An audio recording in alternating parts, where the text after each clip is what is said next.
Hi everyone, welcome to my channel. I'm Nicole, aka Fairies and Fancies, and I'm going to show you how I make this fairy snail. I sculpted all the pieces of the body separate so I could get different effects using different resins. I molded all these pieces separately so that I could cast in them. This is the wing mold. This is the shell mold that the wings fit into. And here's the body of the snail. Now these were pretty dirty from sitting in storage. They had lint, glitter, dog hair, all of it, so I just used some packing tape to clean up my molds, and it works like a charm.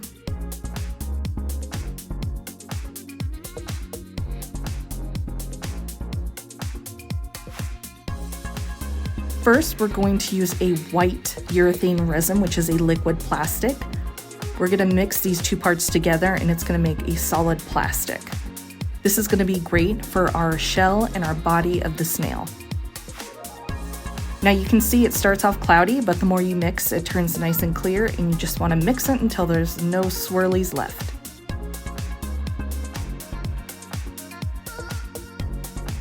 Then I put my molds right into my pressure pot, and I give it a professional squish to get those air bubbles out, especially out of the antenna. I like pouring in right into my pot because then I'm not going to spill it when I try to transfer them into it. Time to button down the hatches and pressurize it, and with moving magic, we have a snail. Well, part of a snail. Here you can see it right out of the mold, take off a little bit of that flashing, and it looks pretty good. Now we're going to use a clear urethane to make our fairy wings so they turn out nice and clear. I'm going to add my pigments and my glitter to side A before mixing it into side B. I add just a hint of blue to counter any yellowing in the resin that might happen over time. Of course, I need 2 scoops of glitter because 1 is definitely not enough.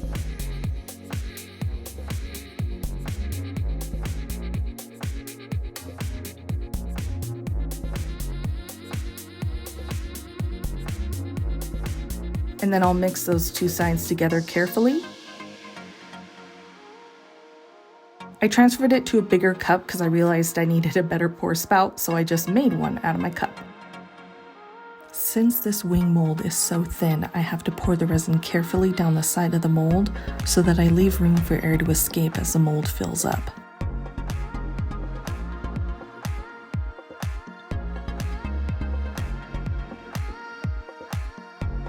Now let's see what our wings look like.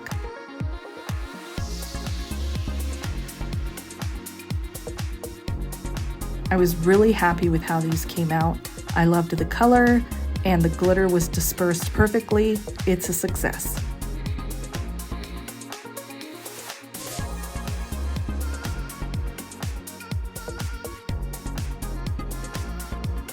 Now I'm going to trim off the extra flashing and my pour spouts from when I poured the resin. These shot everywhere, all over my studio. I haven't even found all the pieces yet. I'll just move something and there will be surprise resin pieces.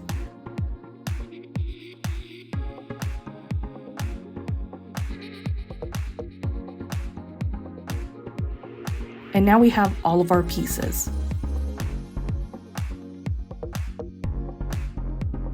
And next is sanding. And if you guessed more sanding, you'd be right. We're gonna sand and sand and sand all the seams off and any imperfections, sand off where the pour spouts were, because we have to make sure that those wings will actually fit correctly into the shell. Looking pretty snazzy. Now, even with pressure casting, you'll get some defects. I already filled one with some Epoxy Sculpt, but here I'm gonna fix the antenna, which had a pretty significant defect in it. Epoxy Sculpt is just a 2-part sculpting clay. You can use it for so many things, but I love it for repairing defects like this. We're going to add some texture so I don't have an awkward smooth spot.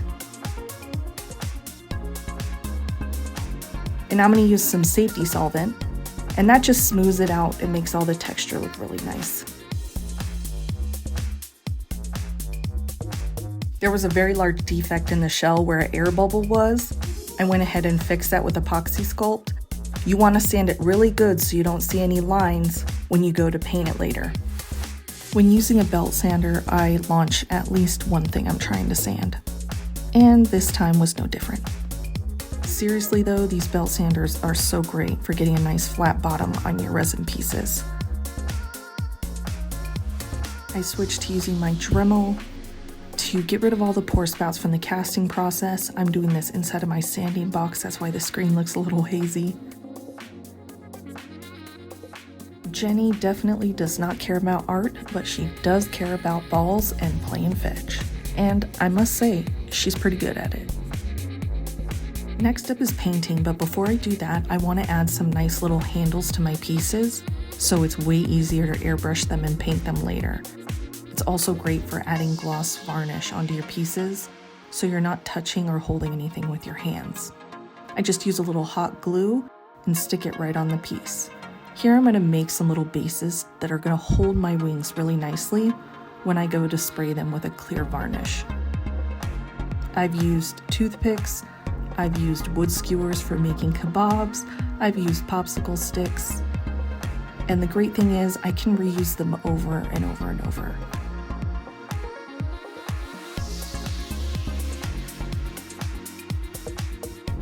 And here's what it looks like. Everybody is ready for paint. And now for the most exciting paint job you've ever seen. Painting a white plastic snail white. I tried everything to get this to show up on camera, and it's just not gonna happen. So let's just skip to the gray.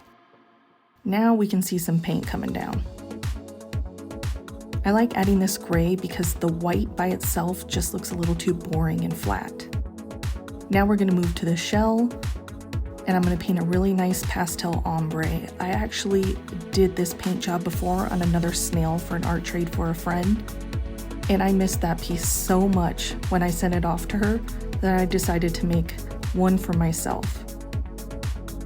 These colors just go so well together.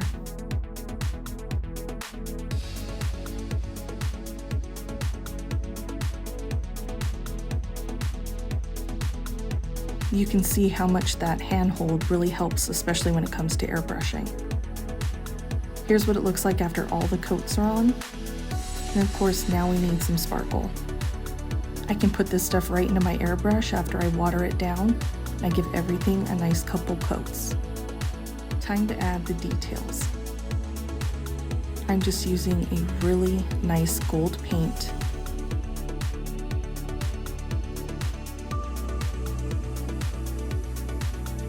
I love painting the details, it's my favorite part.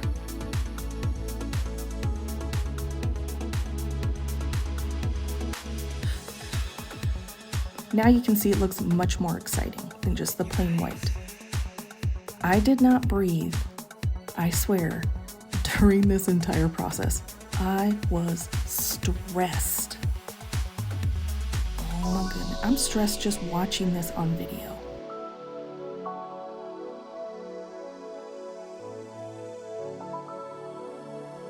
There were many mistakes, I didn't record them all.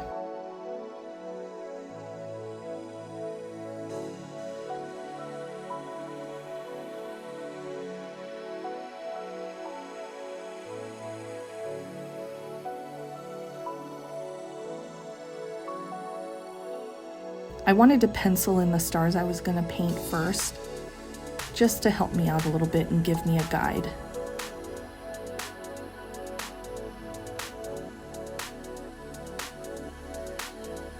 These stars really took me a long time. I had to do lots of little coats and lots of tweaking here and there and fixing things, but I really love the effect, so it was worth it.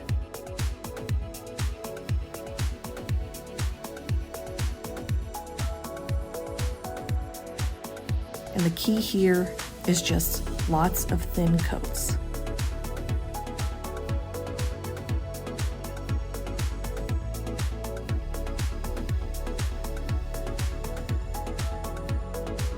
I'm not super good at painting freehand like this on 3D items, but I feel like I did a pretty good job. And of course, more sparkle.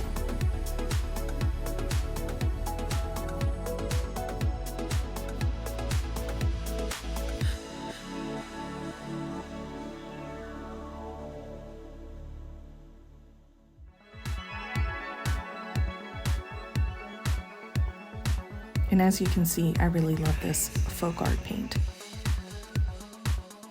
And I almost forgot to add the little dots next to the stars, so I went through and did that. In this video's art feature, I'm featuring the artist Carrie Newton. She is an amazing illustrator and mixed media artist. How cool is that business card? And I loved the sticker I got as well. Now let's take a look at the shirt design that I got. How cool is that? Just wait. It glows. I can't wait to wear this shirt. Carrie has an Instagram. Make sure you go follow her. You can check out all her cool art pieces, from clothes to accessories to sculptures. She does it all. Now back to our little snail. I am an extra human being and artist, so of course I'm going to add some glitter paint to the gold details, just for a little extra sparkle. I coated the snail in 2 coats of gloss varnish and the shell in 2 coats of matte varnish. I just love the contrast of the matte and the gloss together. And then I glossed the wings.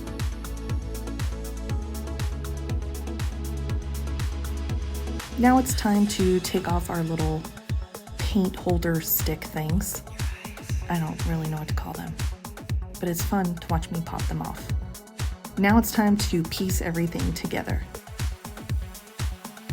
Now everything is starting to come together really nicely. The shell can get a little slidey and wobbly, so I keep an eye on it. Now we're gonna put the wings in. They're a little snug with that coat of varnish on there, so I have to fight them just a little bit. The second one is a real problem child.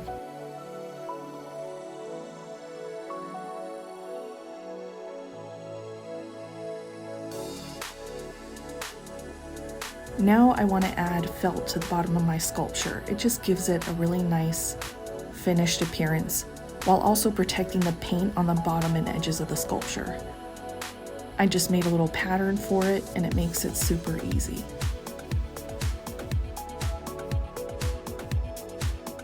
I just used some matte Mod Podge and put along the whole bottom of the sculpture. Now there are many ways that you can attach your felt securely. I prefer to use this very professional way called the slidey slide. Let's take a look and see how it turned out.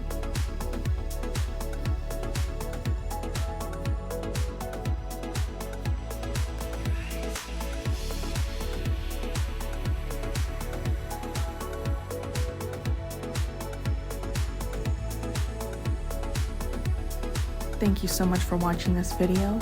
If you want to see what I make next, make sure to subscribe.